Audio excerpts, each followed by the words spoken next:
성경에 말하는 하나님의 뜻은 초지일관 사람의 생명을 살리는 일입니다.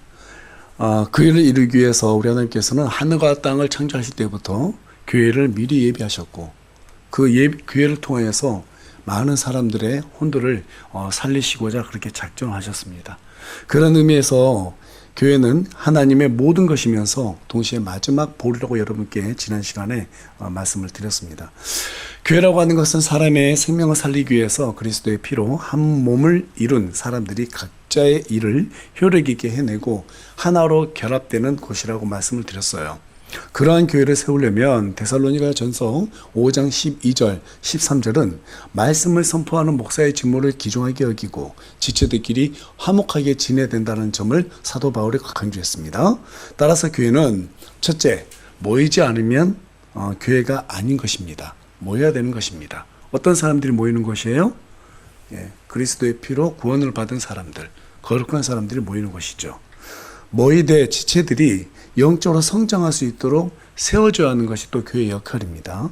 아무리 말씀을 많이 외우고 성경 지식이 많아도 지체들을 세워주지 못하면 그것은 하나님이 원하는 교회가 될 수가 없습니다. 단지 친목 모임에 불과하게 되는 것이죠.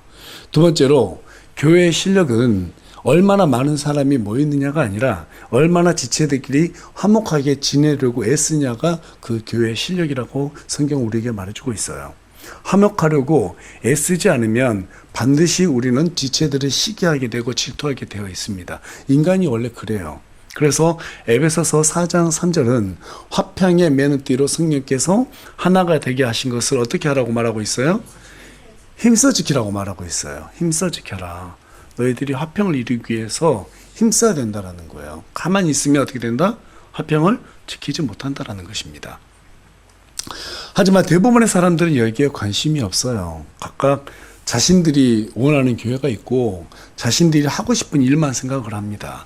거기에 부합하지 않으면 그냥 순식간에 나쁜 교회를 정죄하며 여기저기 옮겨다니기 참 바빠요. 여러분, 마귀는 잘 들으시고 오해하지 말아야 돼요. 마귀는요, 살인, 강도, 강간, 납치, 폭력 이런 강력범죄를 자행하는 그런 존재가 아니에요. 그런 불법은 마귀가 하지 않아도 이미 질성을 가진 인간의 탐욕이, 정욕이 그것들을 알아서 생산해냅니다. 그냥 가만히 놔두면 스스로 그렇게 해요. 많은 사람들은 그것을 마귀가 한다 이렇게 생각하는데요. 아니요, 마귀도 그냥 가만히 놔둬도 알아서 인간들이 그런 죄를 짓게 돼 있어요. 우리 안에 죄성이 있기 때문에. 진짜 마귀가 하고자 하는 일은 그런 일들이 아니에요. 그리스도의 몸된 교회를 무너뜨리는 일이에요. 교회들이 바른 방향으로 가지 못하게 하고 지체들이 하나님 안에서 성장하지 못하도록 방해하는 것, 그게 바로 마귀가 하는 거예요. 왜 그래요? 여러분, 우리 예수님께서 이 땅에 오시면 마귀는 심판을 당하잖아요. 자신들이 심판당할 것을 미리 알고 있습니다. 하지만 그 심판의 기간을 유보시키기 위해서 마귀가 지금 현재 열심히 활동하고 있는데, 그 유보시키려면 어떻게 해야 돼요? 교회를 무너뜨려야 되는 거예요. 제대로 서는 교회가 없게 만들어야 되는 거예요. 그래서 저와 여러분이 교회가 무엇인지 정확하게 알아야 돼요. 다시 한번 말씀드리지만 인간의 범죄를 회책질하는 것이 마귀의 일이 아니고, 그것은 가만히 있어도 인간이 가지고 있는 죄성이 스스로 그렇게 알아서 합니다. 마귀의 진짜 그들의 일은 교회를 무너뜨리고 교회가 세워지지 못하도록 방해하는 일이다. 이걸 우리 깊이 있게 생각하셔야 돼요. 그래서 마귀는 세상 사람들끼리 싸우게끔, 아니요, 그건 냅둬도 알아서들 자신들이 자기네들끼리 싸웠다가 또 이익을 위해서 붙고 그래요. 근데 교회는 여러분 봐보세요. 제가 정말 신기하게 생각하는 게 뭐냐면, 직장에서는 쉽게 못 그만두는데 교회는 조금만 기분 나쁘면 금방 그만둬요. 왜 그럴까요? 마귀가 역사하기 때문에 그래요. 마귀가 그렇게 만들어요. 마귀는 그걸 기뻐합니다. 힘쓰라고 그랬잖아요.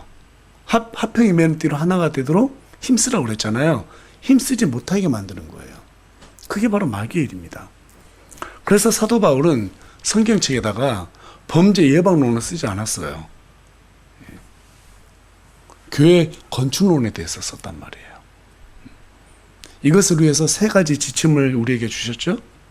예. 우리 다 같이 16절, 18절 말씀, 오늘 본문 말씀인데요. 다시 한번 읽어보겠습니다. 시작. 항상 기뻐하라. 쉬지 말고 기도하라. 모든 일에 감사를 드리라. 이것이 그리스도 예수님 안에서 너희에 대한 하나님의 뜻이니라. 여러분, 하나님의 뜻이 바로 여기 있는 거예요.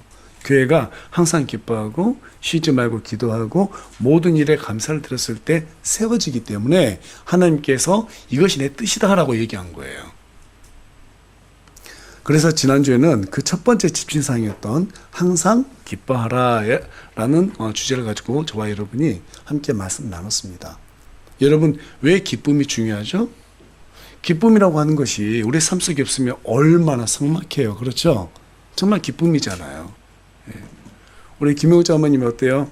집에 있는 자녀들 생각하면 기뻐요, 안 기뻐요? 기쁘죠. 그게 기쁨이에요. 물건으로 돈 주고 사고 하는 것은요, 내가 가지고 있을 때만 그냥 잠깐 기쁜 것 뿐이에요. 좀 더 시간이 지나가면 그 물건이 나에게 무슨 인격적인 관계를 형성하지 못하기 때문에 그것은 그것대로 그냥 좋음에서 끝나는 거예요.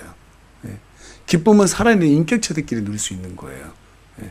하다못해 집에 있는 강아지도요, 꼬리 흔들고 오잖아요. 기쁘단 말이에요. 왜? 서로 공감이 되고 하기 때문에.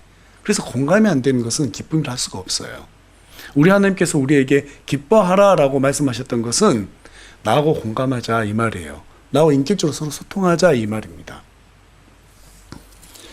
인간은 본래 기뻐하든지 분노하든지 둘 중에 하나로 가게끔 돼 있어요. 그래서 지난 시간에 여러분들께 말씀드렸다시피 이 나태주 시인이라는 사람이 뭔가를 몹시 그리워할 때 시는 잘 쓸 수 있다라고 얘기를 했거든요. 네. 시인은 뭔가를 그리워할 때 시에 대한 기쁨을 얻을 수 있다 이 말이에요.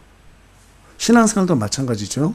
주님을 그리워하는 만큼 기쁨을 누리게 되어 있습니다. 그 이유는 창세기 1장 26절, 27절, 9장 6절에 기록된 바와 같이 하나님께서 자신의 형상에 따라서 인간을 창조하셨기 때문이에요. 이게 무슨 말이냐면 하나님께서 그분의 형상에 따라 창조하셨기 때문에 인간은 그리스도를 닮아갈 때 기쁨을 얻을 수 있다 이 말이에요. 우리가 누구의 형상대로 지음받았어요? 예, 우리 그리스도 형상으로 지음받은 사람들이에요. 그래서 우리는 성품이 그리스도를 닮아갈 때 그때 우리는 기쁨을 누리는 거예요. 거기에서 벗어나면 기쁨을 얻지 못하는 거예요. 그래서 사도 바울은 빌립보서 4장 4절을 통해서 우리에게 말했습니다. 항상 주를 기뻐하라. 내가 다시 말하노니 기뻐하라. 여러분, 악을 기뻐하지 말고 거룩하신 주님을 닮아가기를 기뻐하는 저와 여러분이 되길 소망합니다. 그렇게 했을 때 우리가 교회 사역을 감당할 수 있고 연약한 지체들을 기쁨으로 세워줄 수 있게 되는 거예요. 그러나 이 일은 한두 번 참는다 해서 되는 게 아니에요. 마귀가 이 교회를 무너뜨리기 위해서 지금 이 시간에도 힘쓰고 있기 때문에 우리가 힘써서 그들보다 더 하나로 연합되지 않으면 계속해서 어려운 일이 생길 수밖에 없어요. 그래서 우리가 정말 하나님 안에서 어떻게 해야 돼요? 견뎌야 돼요. 계속해서 마귀의 방해거리가 있을 거예요. 앞으로도 있을 거예요. 이 부분이 반복될 겁니다. 어떨 땐 지칠 거예요. 힘들 거예요. 하지만 이 부분에 대해서 성경이 우리에게 뭐라고 말하고 있는가? 갈라디아서 6장 9절 말씀 우리 다 같이 한 목소리로 읽겠습니다. 시작. 우리가 잘 행하는 가운데 지치지 말지니 우리가 기진하지 아니하면 정해진 때에 거두리라. 우리가 잘 행하는 가운데 정말 하나님 안에서 기뻐하고 기도하고 감사드리면서 지체들을 세우고 하나님의 생명을 복음을 갖다가 전하기 위해서 노력하는 가운데 있으면 그것을 지치지 않게 열심히 힘을 내고 서로 격려하면 정해진 때에 우리 하나님께서 우리에게 보상을 주신다는 거예요. 기쁨으로 교회 사역을 하고 지체들과 합평을 위해서 힘쓰려면 사람의 힘으로는 한계가 있습니다. 그래서 사도 바울은 뒤에 이어서 뭐라고 권면했어요? 쉬지 말고 기도하라. 쉬지 말고 기도하라. 이 두 번째 지침을 주었습니다. 그래서 오늘은 하나님의 뜻대로 세워지는 교회 두 번째 시간으로 쉬지 말고 기도하라 라는 주제를 가지고 저와 여러분이 함께 말씀을 나누기를 원합니다. 오늘 말씀 나눌 때 쉬지 말고 기도하라는 말이 무슨 의미이고 왜 교회를 위해서 기도를 해야 되는지 바로 알고 좋은 열매를 맺는 그런 귀한 기회 시간이 되기를 간절히 소망합니다. 1876년에 알렉산더 그레이엄 벨이라는 사람이 전화기를 발명했어요. 당시에는 그 발명품이 크게 뭐 보잘것 없는 것처럼 여겨졌지만 오늘날 이 발명품은 시대를 변화시킨 혁신의 아이콘이 됐죠. 긴급 전화 한 통이면 죽을 뻔했던 사람들이 다시 살 기회를 얻게 되기도 하고, 또 위험에 처했던 사람들이 경찰로부터 보호를 받을 수 있는 수단이 되기도 하고, 또 뿐만 아니라 사랑하고 그리워하는 사람들과 안부도 서로 주고받을 수 있는 그러한 기회를 제공해 주는 게 바로 이 전화기라는 것이죠. 이제 전화기는 애들부터 어른들까지 정말 없어서는 안 되는 그런 소통의 도구가 되었습니다. 그와 같이 그리스도인에게도 이 전화기라는 게 있어요. 전화기. 그게 바로 기도라는 거예요. 기도. 기도는 통신사와 연결된 핸드폰처럼 언제든지 하나님께 도움을 청할 수도 있고, 구조를 청할 수도 있고, 사랑과 고민을 나눌 수도 있는 그러한 최첨단 기능을 가지고 있어요. 돈도 안 들어요. 통신료도 안 들어요. 맞죠? 이렇게 좋은 게 어디 있어요. 근데 그 전화를 받으시는 분이 하늘과 땅을 창조하시고 모든 만물을 운영하시는 하나님이세요. 정말 감사하죠. 유지비도 안 들어가냐. 얼마나 감사합니까? 입만 열면 하나님께서 들어주시니 얼마나 감사해요. 얼마나 감사해요. 어렸을 때 제가 다녔던 교회는 가난한 개척교회였습니다. 그런데 기도하면 많은 부분을 하나님께서 응답해 주시는 것을 제가 보고 자랐어요. 뭐 이런 일도 있었습니다. 태어날 때부터 아주 병약하게 태어났던 애가 있었는데 그 아이가 어느 날 많이 아파가지고 병원에 실려갔어요. 병원에서는 가망이 없다고, 아마 2, 3일 정도 밖에 못 살 것이라고 이렇게 말을 했는데, 아이가 이제 선천적으로 폐가 안 좋아가지고 폐에 물이 너무 많이 차고 숨을 쉴 수도 없는 그런 지경에 이르렀습니다. 아무리 주사기로 물을 빼도 금방 염증이 있어가지고 또 폐에 물 차고 폐에 물 차고, 그래서 반복했어요. 그 아이의 부모들이죠. 그때 그분들이 집사님 부부였는데 그 부부가 얼마나 울든지 너무 마음이 안 좋아서 제가 그때 이제 대학생이 됐을 때였는데 그 병원에 갔습니다.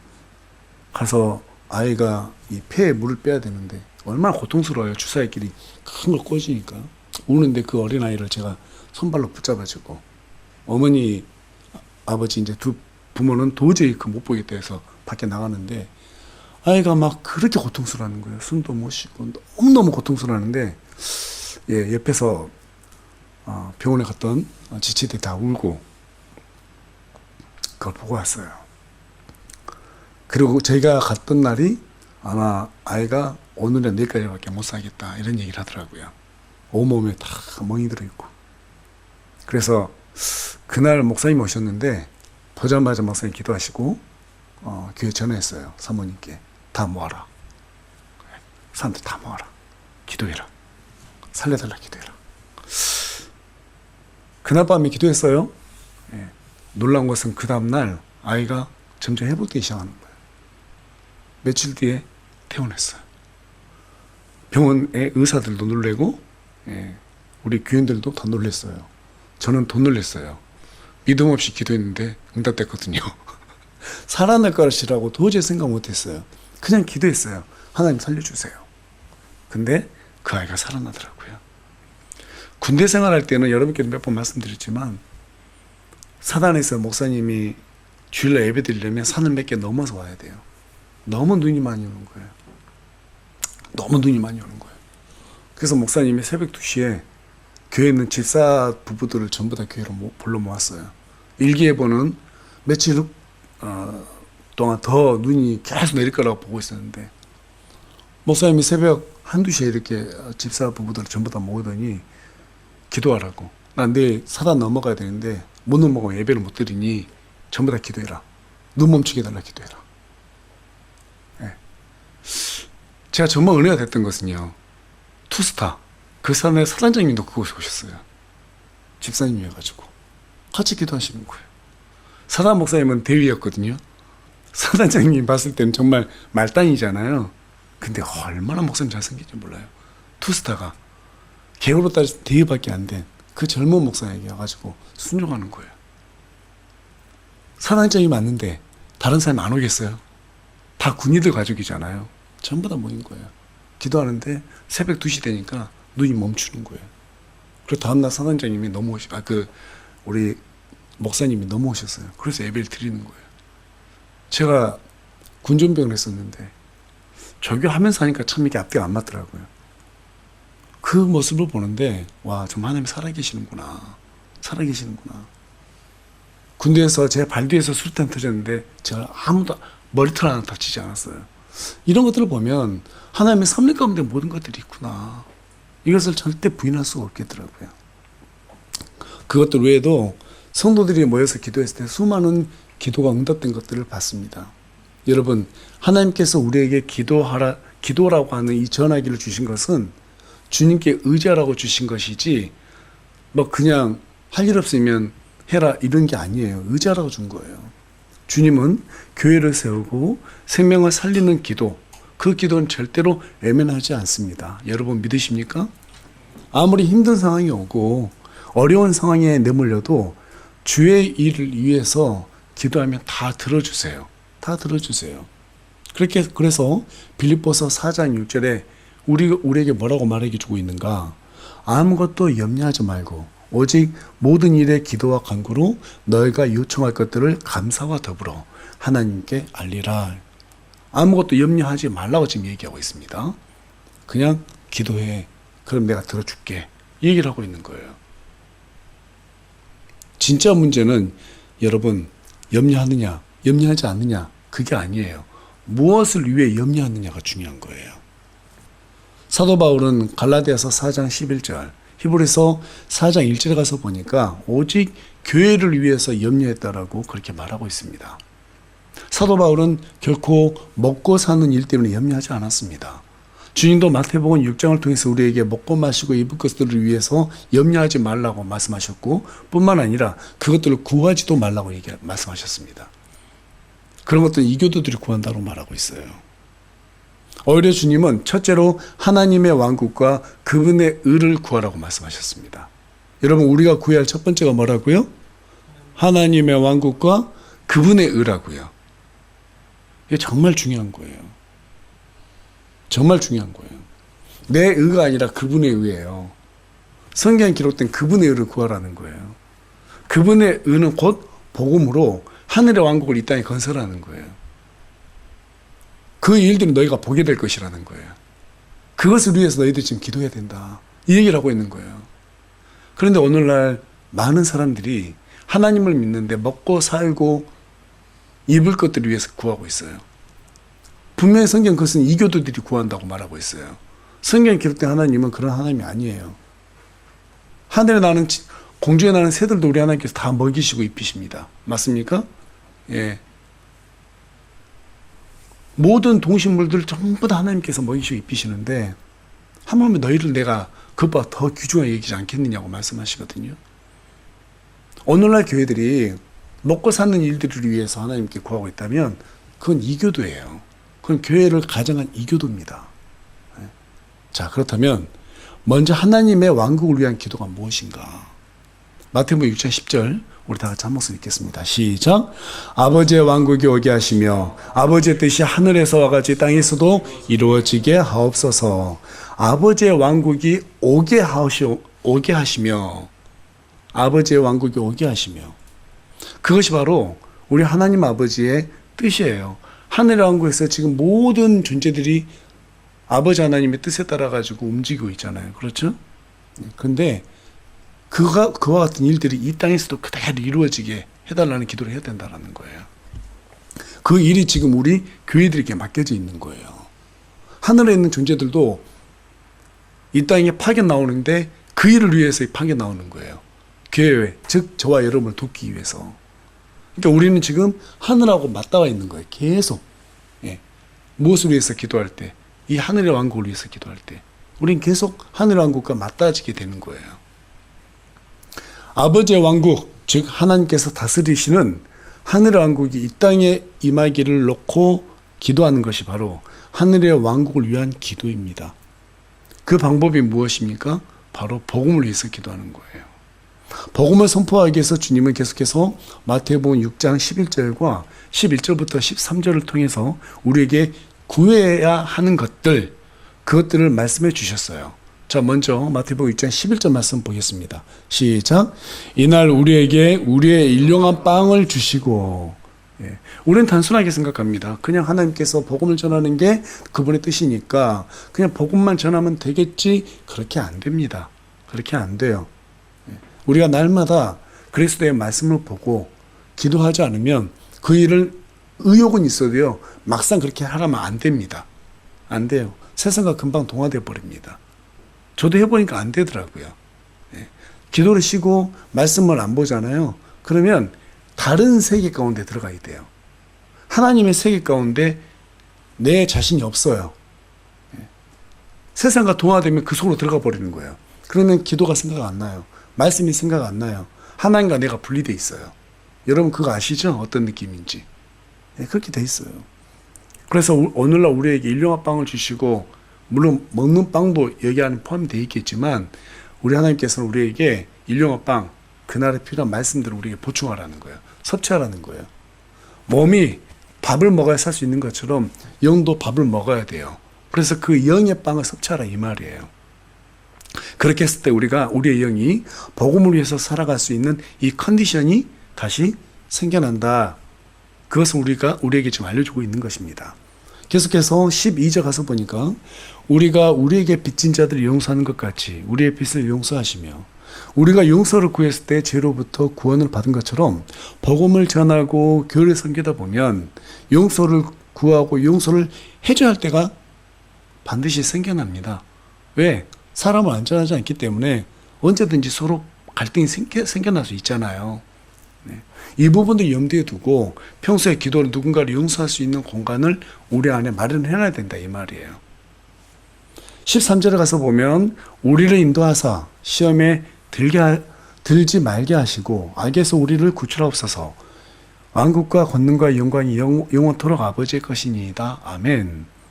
시험에 들지 않게 해선 날마다 말씀과 기도가 있어야 된다 이 말이에요. 다시 한번 반복하지만 이 기도가 없으면 반드시 염려로 인해서 넘어지고 교회를 어지럽히는 이 마귀의 속임수에 걸리게 되어 있다 이 말입니다.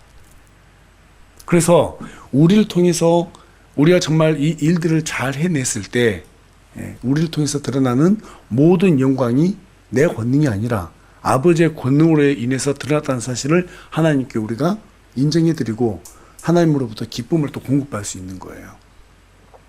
기도하는 사람은 하나님께 감사와 영광을 돌리지만 기도가 없는 사람은 자신이 행한 일을 자랑 삼게 되어 있습니다. 교회에서 보면은요, 자기가 교회에서 뭔가 했다라는 걸 드러내는 사람 치고 기도하는 사람 없더라고요. 기도하는 사람들은 내가 해드리고도 하나님 앞에 뭔가 해드리고도 좀 다 하지 않는 것 같은, 다 해드리지 못하는 것 같은, 최선을 다해서 섬기지 못한 것 같은 그런 이상한 성공한 마음이 늘 있어요. 근데 인간적인 마음으로 일하는 사람들은요, 내가 이 정도 했는데 이런 생각을 해요. 겉으로는 저 칭찬 안 해도 됩니다. 저는 그렇게 칭찬받으려고 하는 게 아닙니다. 이렇게 말하지만 속으로는 그게 있어요. 반드시 있어요. 근데 기도하는 사람은요, 정말로 그런 마음이 없어요. 더 낮아져요. 섬기고도 모자라지 않을까. 늘 하나님 앞에 어때요? 감사하잖아요. 하나님 앞에 늘 나 같은 인간이 겸손해진단 말이에요. 기도하면. 그렇기 때문에 우리는 하나님의 일을 하면 할수록 어떻게 돼요? 기도하면 기도할수록 겸손한 자세로 나아갈 수밖에 없는 거예요. 절대로 하나님의 영광을 가르칠 수가 없는 거예요. 두 번째로 그분의 의를 구하는 것은 무엇인가? 인간의 선이 아니라 성경에 기록된 선을 따라야 한다 이 말입니다. 정말 중요한 내용이에요. 여러분, 로마 군사들이 예수님을 붙잡아갈 때 제자들은 두려워서 떨었습니다. 그들은 늘 자신들이 하나님 앞에서 최고라고 될 것이다. 가장 많은 상을 받게 될 것이다. 이런 경쟁들을 많이 했습니다. 하지만 막상 우리 예수님께서 로마 군사들에게 잡혀가게 되니까 어떻게 했어요? 쳐다만 보고 있었죠. 그래도 베드로가 나아요. 유일하게 예수님 지키겠다고 나섰잖아요. 그렇죠? 칼을 빼가지고 말고의 길을 베었잖아요. 인간적으로 볼 때는 아주 의리 있는 사람이고 좋은 사람이죠. 자, 그런데 문제는 그 행동이 하나님의 뜻이었어요, 아니었어요? 하나님의 뜻이 아니었어요. 인간적으로 볼 땐 참 의리 있는 사람이잖아요. 내가 모시던 선생님을 지키겠다, 보호하겠다. 얼마나 의리 있고 참 좋은 사람이에요. 그런데 하나님은 그걸 원치 않으세요. 그게 하나님의 뜻이 아니었어요. 아버지 하나님의 뜻은 주님을 보호하는 것이 아니라 우리 주님이 십자가에 달려서 죽으시는 거였어요. 더군다나 우리 예수님께서 도움이 필요하신 분인가요? 도움이 필요하신 분이 아니세요. 그 전능하신 분께서 뭘 못하시겠습니까? 의도적으로 십자가에 못 박히시기 위해서 천사보다 더 낮은 모습으로 오시다고 성경 기록하고 있잖아요. 그때 우리 예수님은 너는 내가 지금 내 아버지께 기도하여 당장이라도 그분께서 12군단이 넘는 천사들은 너에게 보낼 수 있도록 생각하지 못하느냐. 이 말씀을 마태복음 26장 53절에 기록했단 말이에요. 당시 로마 군대 12군단이라고 하면 엄청난 군대였죠. 보병 73,200명, 말이 8,712필. 엄청난 규모의 기병 군단이었어요. 여러분, 근데 천사를 보낸대요. 12군단이 넘는 천사. 성경에 기록된 천사는요, 엄청난 능력이 있습니다. 한 천사의 능력은 하룻밤에 18만 5천 명을 전부 다 섬멸시키는 그 정도의 엄청난 능력을 지니고 있어요. 18만 5천 명을. 한 천사가. 그런데 12군단, 즉 7만 3,200명이 넘는 천사가 갈보리 온다고 그러면 로마 군사들이 살아남을 수 있을까요? 충분히 진멸시키기도 월등하게 남는 그런 능력이죠. 우리 주님은 누구의 도움 따위는 필요하시는 분이 아닙니다. 또 뿐만 아니라 도울 수도 없어요. 우리가 어떻게 주님을 돕겠습니까? 왜 여러분 베드로가 주제넘게 우리 예수님을 도울 수 있다고 생각했을까요? 주는 그리스도시요 살아계신 하나님의 아들입니다 라고 그렇게 고백했던 베드로가 도대체 왜 자신이 예수님을 도울 수 있다고 생각했을까요? 왜 자신이 예수님을 보호할 수 있다고 생각했을까요? 영적으로 깨어있지 않았기 때문입니다. 주님을 그냥 지식으로만 알았어요. 지식으로만 하나님을 아는 사람들은요, 힘을 발휘하지 못해요. 분명히 예수님께서 그 전날 뭐라고 하셨어요? 기도하라고 그랬잖아요. 깨어 기도해라. 근데 베드로가 겟세마네 동산에서 깨어 기도하라는 예수님의 말씀을 듣고도 어떻게 했어요? 잠잤단 말이에요. 우리 예수님께서 2번이나 와서 깨웠는데 잤단 말이에요. 아무리 우리가 하나님을 많이 알고 성경 많이 알고 성경 말씀 달달달 외우고 해도요, 기도하지 않으면 우리 스스로가 주제넘는 행동을 하게 돼 있어요. 하나님의 뜻을 분별하지 못하게 돼 있습니다. 분별하지 못하게 돼 있어요. 우리가 이러한 능력을 받아야지 하나님을 경험할 수 있거든요. 하나님 경험할 수 있어요. 그래서 우리가 기도할 때 어떻게 해야 돼요? 구체적으로 기도해야 되는 거예요. 날마다 기도해야 되는 거예요. 어려운 일이 있으면 쉬지 말고 기도해야 하는 이유가 바로 여기에 있는 거예요. 아니, 나는 기도해도 뭐 하나님께서 응답 하지 않으시던데요? 그렇게 말하는 사람도 있고요. 뭐 꼭 구해야 되나요? 전능하신 하나님이신데 내가 뭐 필요한지 다 아시잖아요. 나 사랑한다면서요. 그럼 알아서 주시면 되잖아요. 또 이렇게 생각하는 사람들도 있습니다. 혹시나 높아심에 여러분께 말씀드리지만 우리 다 같이 야고보서 4장 2절 3절 말씀 보도록 하겠습니다. 한 목소리 읽겠습니다. 시작. 너희가 욕심을 내도 갖지 못하고 죽여서 갖기를 원해도 얻을 수 없나니 너희가 다투고 싸워도 갖지 못하면 너희가 구하지 아니하기 때문이요 너희가 구하여도 받지 못하면 그것을 너희 종에게 쓰려고 잘못 구하기 때문이라. 여러분, 하나님께는 기도해야지 응답이 돼요. 기도하지 않으면 응답이 안 돼요. 왜 그럴까요? 기도하지 않고 그냥 주게 되면은요, 우리 아이들 키울 때 그렇잖아요. 용돈이 필요하다고 말할 때 주는 것이지, 용돈 필요하다고 말하기도 전에 그냥 알아서 막 돈 주면은 아이들 버릇이 안 좋아지잖아요. 나중에는 권리로 생각한단 말이에요. 왜 안 줘요? 따진단 말이에요. 우리 하나님이 우리 인간은 모르겠어요? 우리 인간이 얼마나 악한데요? 얼마나 못돼 먹었는데요? 그런 마음 모르겠어요? 다 아시죠? 그래서 우리 하나님께서 우리에게 구할 때 준다는 거예요.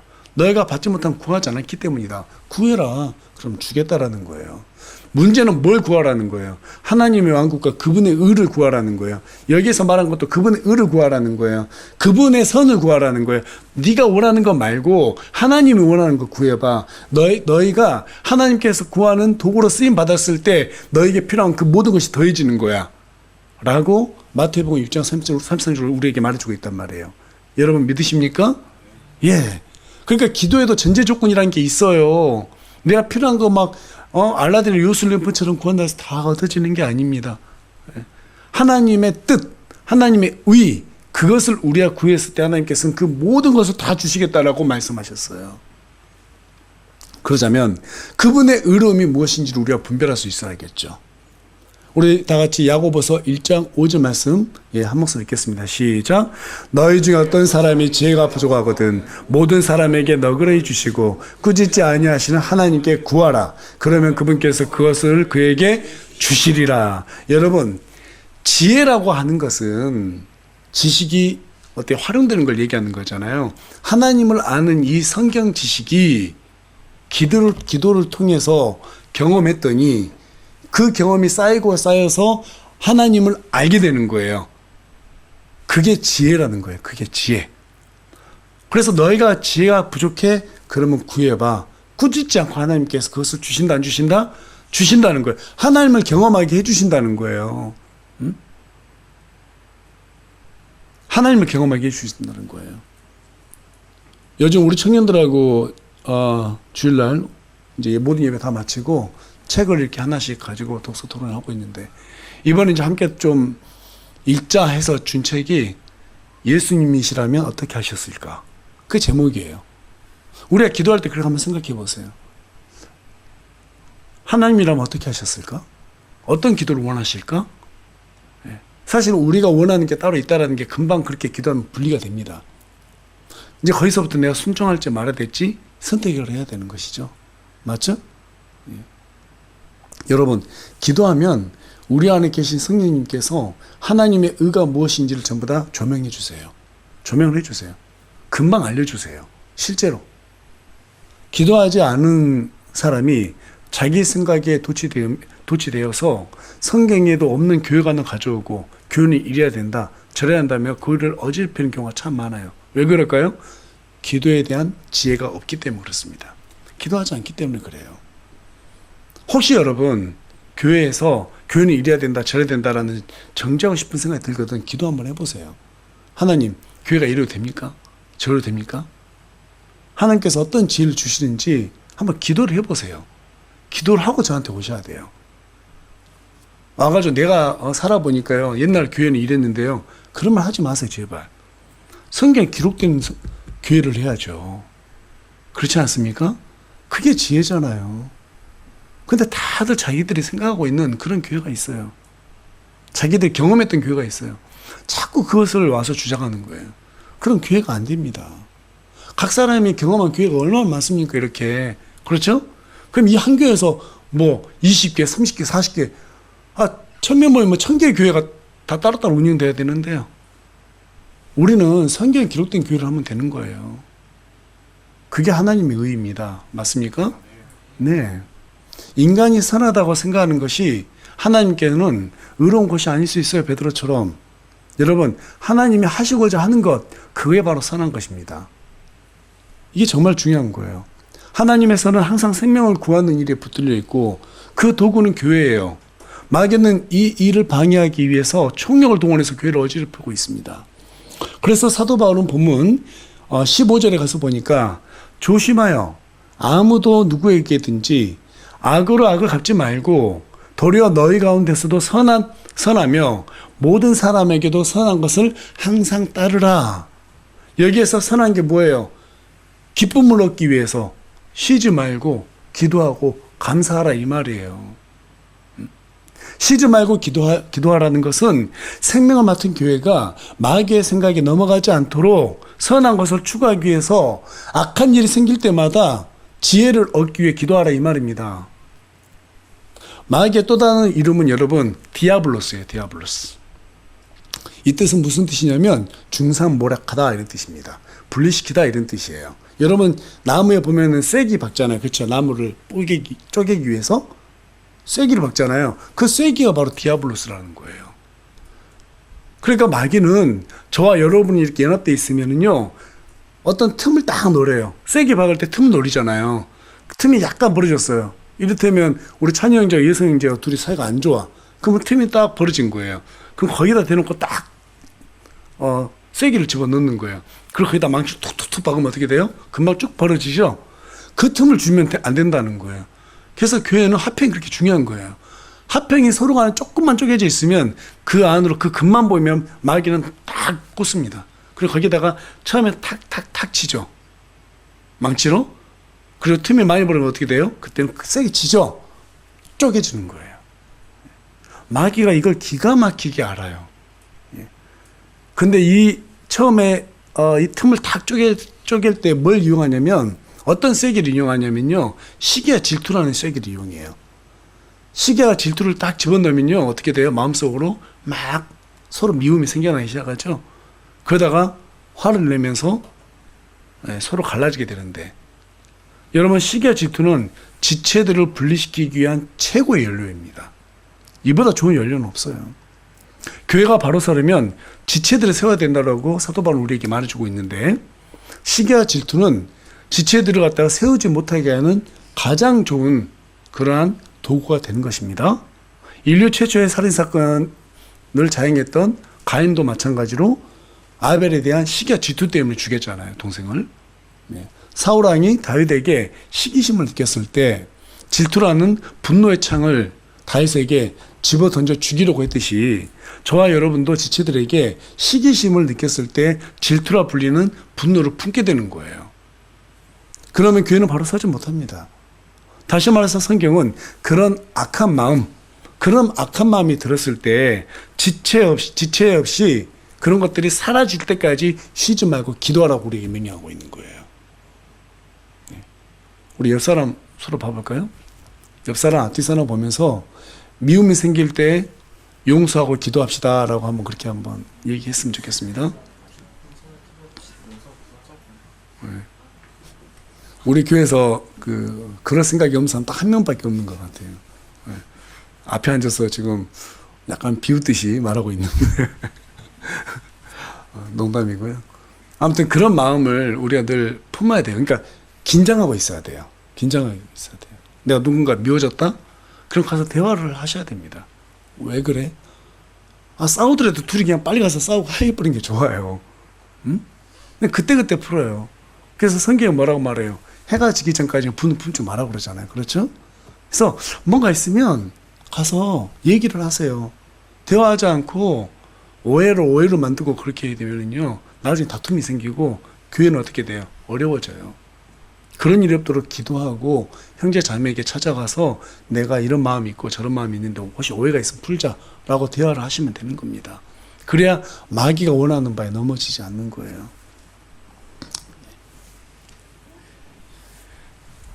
이러한 그 명령에 따라 가지고 저와 여러분이 정말 하나님을 잘 섬겼을 때 성경은 우리에게 겸손이라는 도구를 주시고 그런 마음을 주시고 하나님을 높일 수 있는 기쁜 마음을 주십니다. 그래서 여러분, 쉬지 말고 기도해야 될 게 뭐예요? 악한 생각. 거기에 버려지지 않도록 쉬지 말고 기도하시기 바랍니다. 예, 그러한 겸손한 마음을 품었을 때 우리 하나님께서 우리와 함께 해 주실 것입니다. 우리를 그분처럼 만드시기 위해 그분은 우리처럼 되셨다. 아타나시우스라는 사람이 그런 말을 했습니다. 우리를 그분처럼 만드시기 위해서 그분은 우리처럼 되셨다. 예. 어떻게 되셨어요? 십자가에 못 박히셨죠? 저와 여러분도 마찬가지예요. 서로를 섬기려면 그분처럼 돼야 되는 거예요. 그리고 그분을 닮아가야 되는 거예요. 그렇게 했을 때 우리는 기쁨을 얻고 이 악을 대적할 수 있는 마음이 생겨나고, 그러기 위해서는 어떻게 된다? 기도가 서는 게 된다. 그래서 쉬지 말고 어려운 일이 있을 때, 악한 마음이 들었을 때, 서운한 마음이 들었을 때, 미운 마음이 들었을 때, 해소될 때까지 쉬지 말고 기도하시고 형제들과 자매들과 대화를 해서 서로 간에 어때요? 존중할 수 있는 그러한 좋은 교회로 우리 교회가 성장해 나가기를 간절히 소망합니다.